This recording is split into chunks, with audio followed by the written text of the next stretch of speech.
Само затоа што го промошил рокот за пријавување како активен барател на работа, штипјанецот Владко Стојановски од јануари годинава останал без единствената екзистенција – социјалната помош. Веднаш реагирал, но попусто. Се што требаше прави, никој не те регистрира. Вика не било до 10 месец имаш казна. Забрана, уствари. Оваа година? Да. И ја му викам, како викам јас со две мали деца, кај ми давате 4800, не се нели многу пари, ама за мене се многу. Па и тие не ми ги дават. Од Центарот за социјални работи во Штип, каде Стојановски е евидентиран како корисник на социјална помош, денеска за телевизија Стар појаснуваат.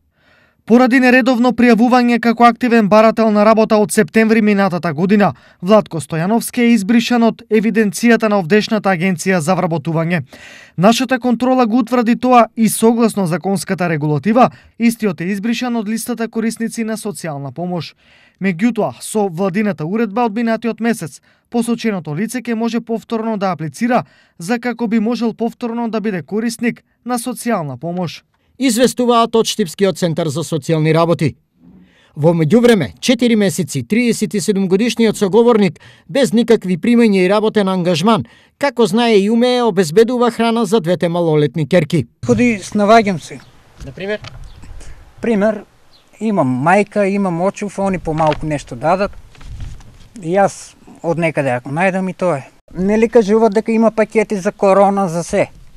Тука мене ме нема никаде, ни уведено, ни еден дојдел да дојде да рече ја пакет дека имаш две мали деца или било шо.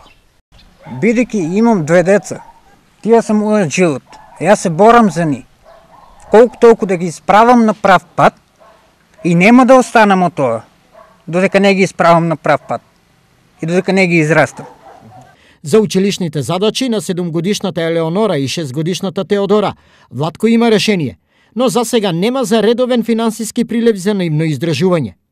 Токму за ова семејство пред 2 години, приказната на телевизија Стар за неговата социјална мака побуди голем интерес кај македонската јавност.